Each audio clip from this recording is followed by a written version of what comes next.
billahi minasyaitonir rajim. Bismillahirrahmanirrahim. Assalamualaikum warahmatullahi wabarakatuh. Alhamdulillahi rabbil alamin. Alhamdulillahilladzi anzala as-sakinata fi qulubil mu'minin liyazdadu imanan ma'a imanihim. Asyhadu an la ilaha illallah wa asyhadu anna Muhammadan abduhu wa rasuluh la nabiyya ba'da amma ba'd. Alhamdulillah, kita berjumpa kembali dalam kesempatan kali ini. InsyaAllah pada kesempatan kali ini kita akan mentadabburi salah satu firman Allah Subhanahu wa taala dalam surah Al-Hajj pada ayat ke-46. Allah Subhanahu wa taala berfirman, A'udzu billahi minasyaitonir rajim. Bismillahirrahmanirrahim.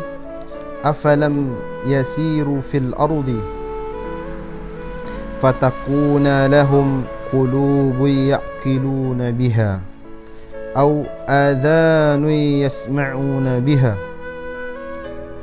fa innaha la ta'mal absaru walakin ta'mal qulubul lati fis sudur. Allah Subhanahu wa taala berfirman, afalam yasiru, tidakkah engkau melakukan perjalanan? Artinya Allah Subhanahu wa taala meminta kita untuk melihat apa yang terjadi di dunia ini, fenomena apa yang kita lihat, dan fatakuna lahum qulubun ya'qiluna biha, maka kita akan mendapati adanya qulub, hati, ya'qiluna biha, hati yang hidup, yang mampu berfungsi seperti akal, yaitu kecerdasan mata hati.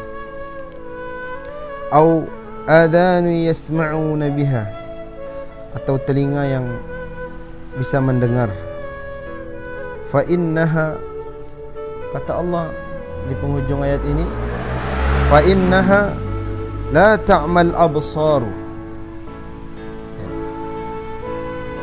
sesungguhnya yang buta itu bukanlah absar, bukanlah mata yang kasar ini.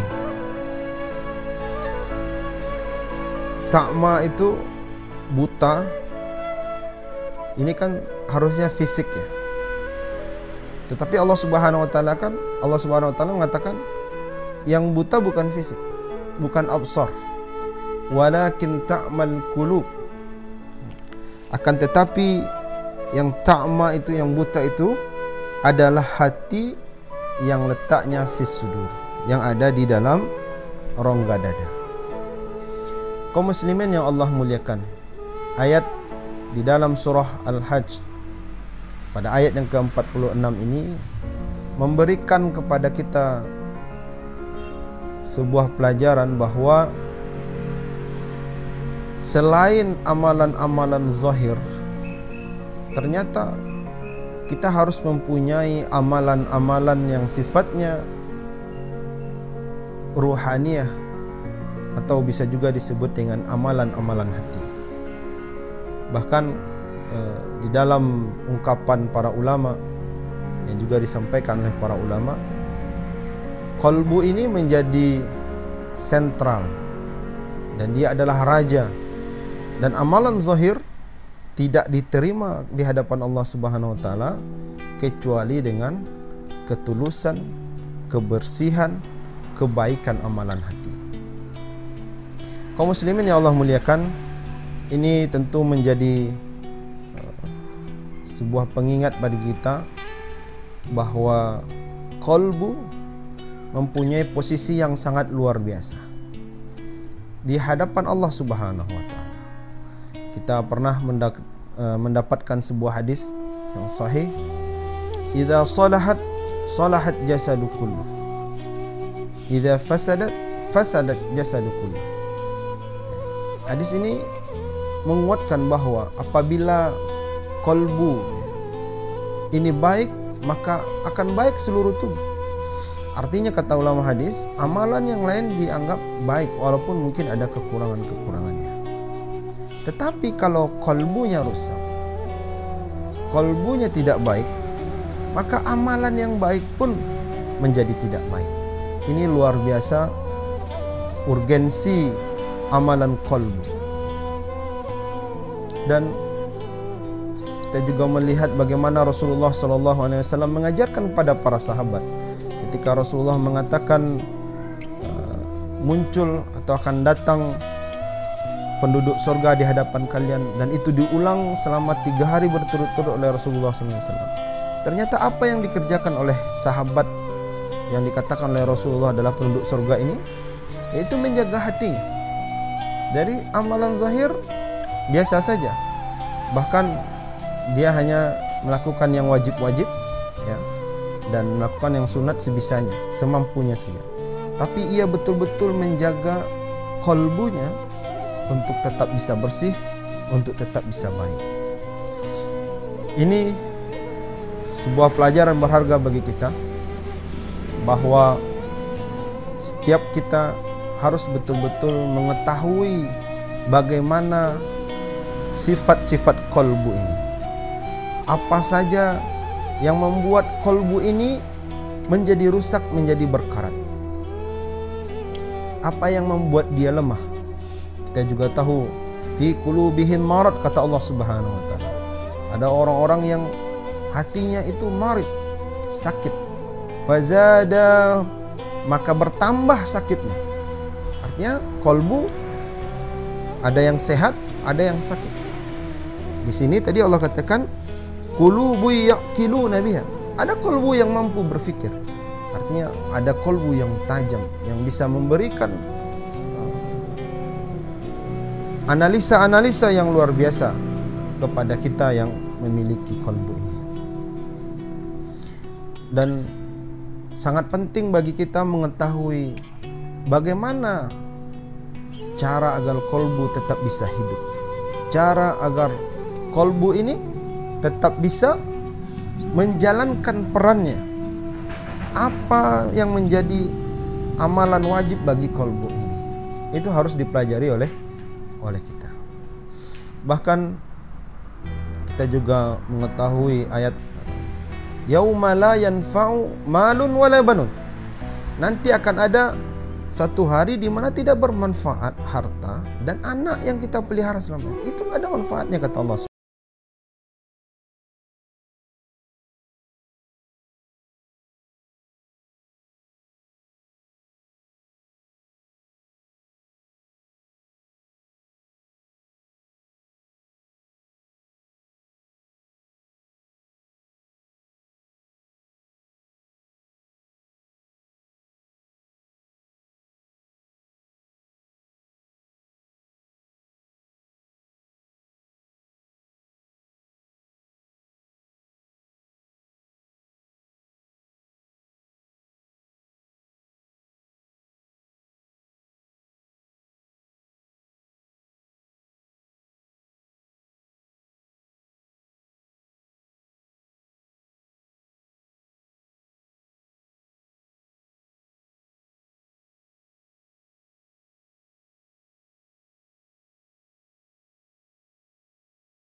Jangan-jangan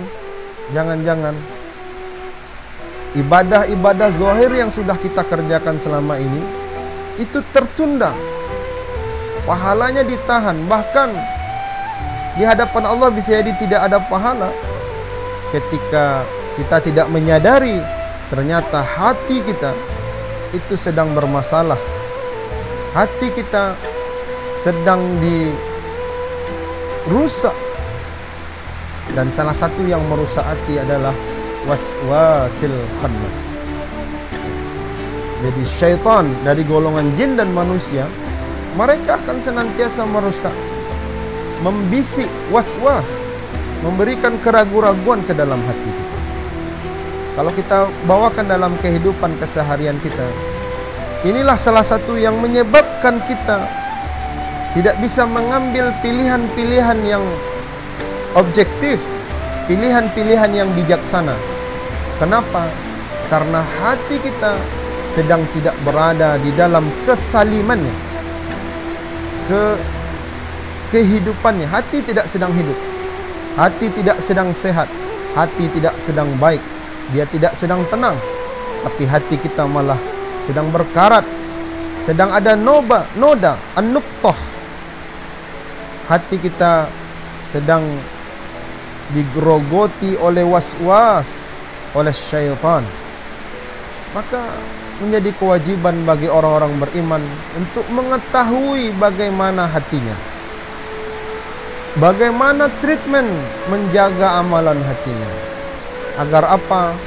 Agar kita bisa mendapatkan keutamaan. Hadis yang tadi kita sampaikan ini menunjukkan bagaimana Rasulullah SAW memberikan kabar terhadap orang yang menjaga hatinya, bahwa orang yang selalu menjaga hatinya, dia sudah masuk surga meskipun ia masih berada di dunia. Dia sudah dianggap sebagai ahlul jannah, penduduk surga, meskipun hari-harinya kadang masih seperti biasa di dunia ini. Subhanallah. Tidakkah kita ingin menjadi ahlul jannah meskipun kita masih berada di dunia ini? Selain pahala di sisi Allah Subhanahu wa taala, ternyata ketika kita menghadapi kehidupan kita di dunia ini, perjalanan waktu demi waktu yang kita lalui, itu butuh kepada ketenangan hati. Wallahi, banyak sekali orang yang tidak sanggup menjalani kehidupan ini. Begitu beratnya tantangan, desakan, paksaan, begitu luar biasanya rasa yang akan ditanggungnya ketika ia tidak mempunyai amalan-amalan hati.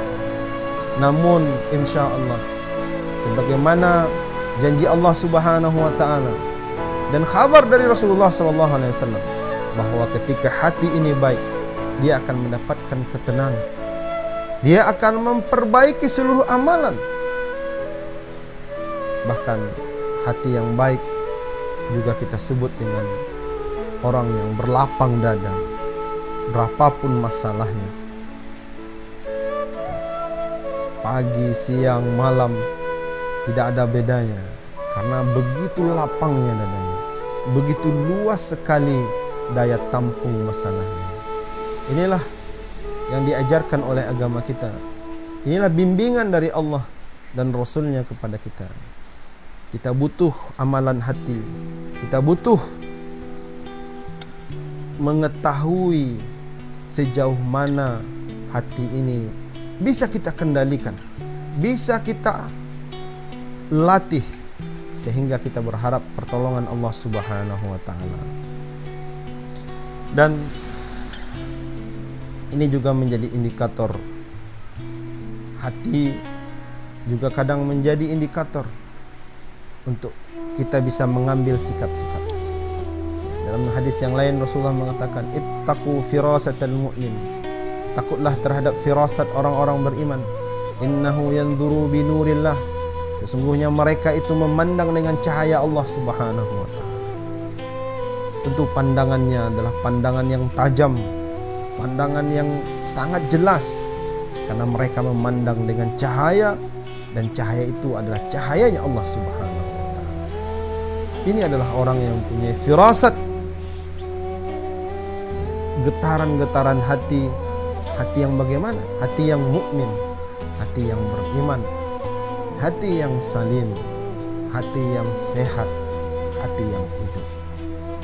Mudah-mudahan Allah Subhanahu wa taala berikan kepada kita kekuatan, kemampuan dan keinginan untuk selalu mempelajari hati ini.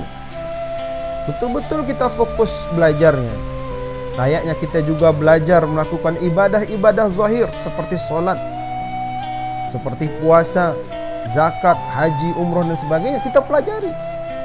Maka kita juga harus belajar mengetahui sifat-sifat, kelakuan-kelakuan hati ini. Karena tiada yang bisa membolak-balik hati kecuali Allah Subhanahu wa taala. Dalam sebuah hadis Rasulullah juga selalu mendawamkan sebuah doa, ya muqallibal qulub tsabbit qalbi 'ala dinik. Wahai Allah Subhanahu wa taala yang membolak-balik hati. Lagi-lagi Rasulullah mengkhabarkan bahwa hati ini sungguh qalaba, berbolak-balik, dan yang bisa membolak-balik hati ini hanya Allah Subhanahu wa taala. Kita minta pada Allah, tsabbit qalbana. Allah kokohkan hati kita untuk selalu bersama ala dinik atau ala ta'atik, atas agama Allah atau atas ketaatan terhadap Allah Subhanahu wa taala. Mudah-mudahan ini bermanfaat bagi kita. Astaghfirullah li wa lakum. Assalamualaikum warahmatullahi wabarakatuh.